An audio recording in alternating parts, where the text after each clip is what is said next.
The motivation for doing this talk, Is Your Platform Ready for AI, is of course what's been happening over the last few months with AI in general. The open AI, Chat GPT, GPT-4 have exploded on the scene, and other tools as well. And it's really fundamentally uh, changing many of our lives, especially those of us in IT. So I thought it would be interesting to look at what impact AI has on our platforms, where we run applications and how we run applications, and what things I think perhaps will be happening with AI, and how do we what kind of platforms are prepared for AI, or maybe perhaps better prepared for AI. So I wanted to start with a look at some of the core features that I think are worth consideration for what I'm calling AI ready platforms, and also look at some of the impact on software development as part of this. So that this view here that I'm showing is of abstraction layers, and I'll show you what the abstraction layers are in a moment. But with everything that we do, software and our systems, they're all built on massive numbers of abstraction layers. And starting out with say the zeros and ones that drive computers, all the way up to AI and the incredible things that are happening with AI, with software, computing zeros and ones, and everything in between. But these abstraction layers, from a platform perspective, I broke up into 6 layers. So starting from the bottom, hardware. That was one of the first things to get abstracted away. And this happened around 2000, where virtualization came in, and we essentially replaced physical hardware with virtual implementations. So physical servers with virtual servers, and more virtualization. And I was around when this happened, and it was interesting to watch. I had at that time a fair amount of experience with physical computers, like working in the computer room type of thing, as well as just having being given computers for, let's say, the team that I'm working on. We were allocated servers for development, servers for stage, servers for production, those types of things. There was some grumbling when this first happened. People were worried about performance and so on, but pretty quickly everybody got over it, and we just moved on. And so the hardware was abstracted away.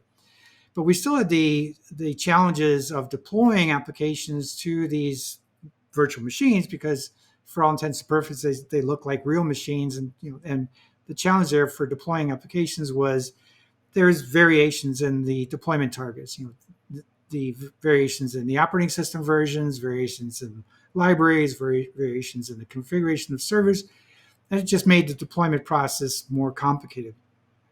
So pretty quickly what came on the scene was containers, which was a brilliant invention, because the containers isolate the things that are running within the container from the environment that the container is running itself. So from the perspective of, say, the application code that's running within a container, it had a consistent environment that was precisely defined with exactly the right versions of software that the application depended on, and we moved on.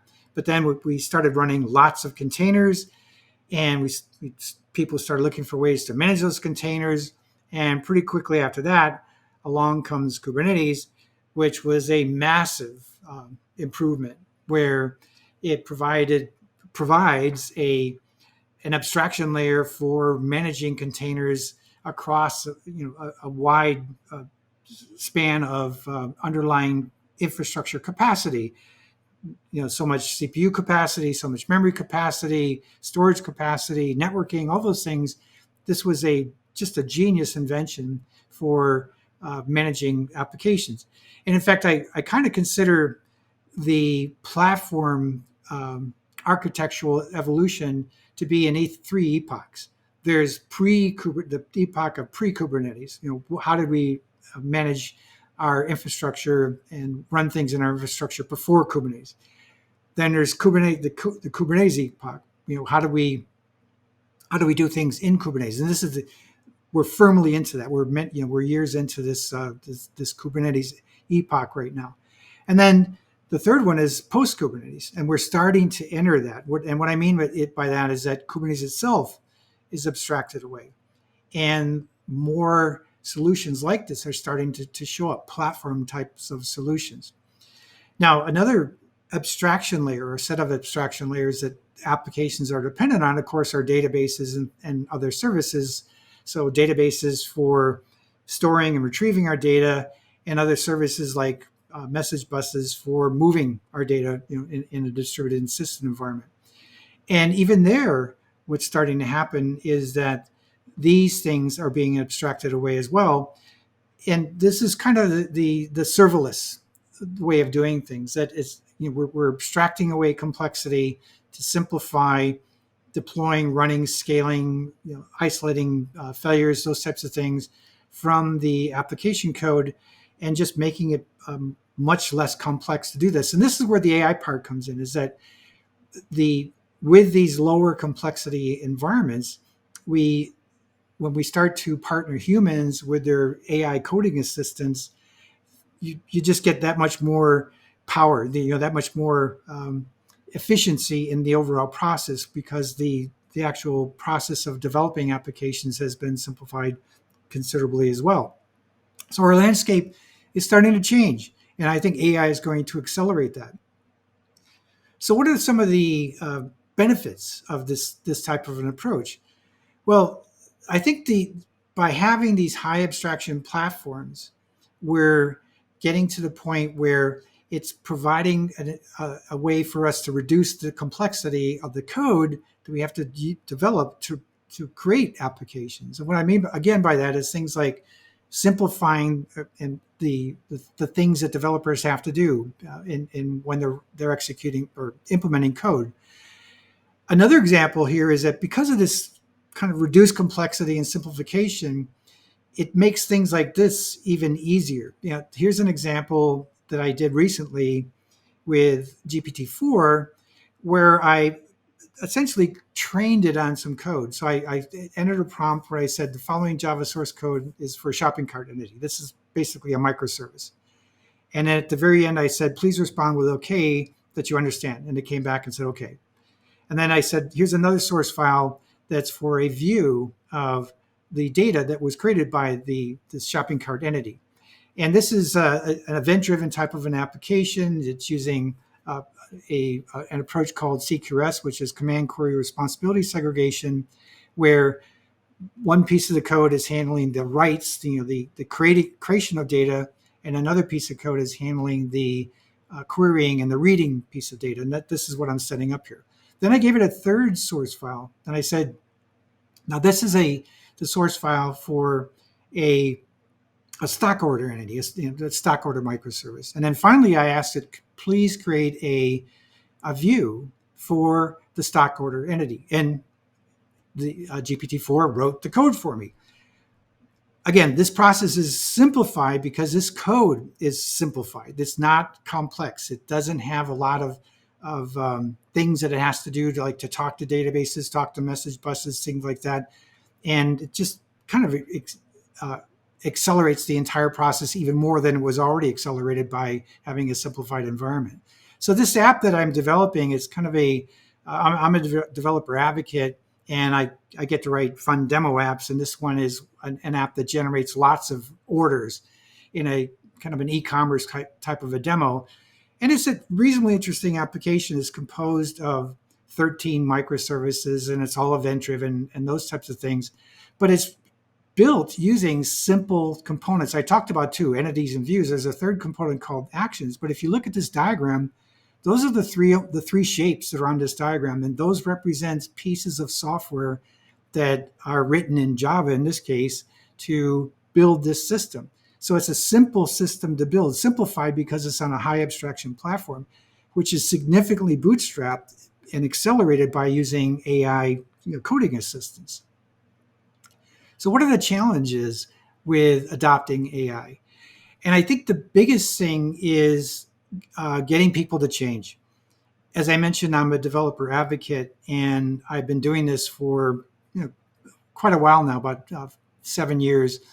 And I've seen when I try and help people. A big part of my job is training people on new technologies, how to use new technologies, new approaches to do things. And I can see that reluctance in a lot of people.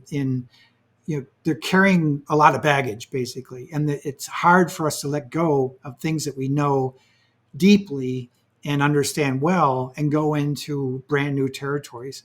And this is definitely a brand new territory. Moving into doing things on, say, exotic new platforms using exotic new tools like AI. But we have to have as a skill set this ability to be prepared to change, to let go of things that we know and learn new things and how to do it. Along those lines, there's this great video by Brett Victor. It's called The Future of Programming. He did this video in 2013, so it's 10 years old, but it's very relevant to this topic of being open to learning. And he this is the focus of his talk. In fact, the way he did this talk is he acted as if he was a developer in 1973, talking about what computing would be like in 2013. He dressed as a developer, even had a pocket protector, and he had an overhead projector. It's an absolutely brilliant talk, so I highly recommend it. There's a QR code for it. But what about the future of these AI-assisted platforms and the impact on software development?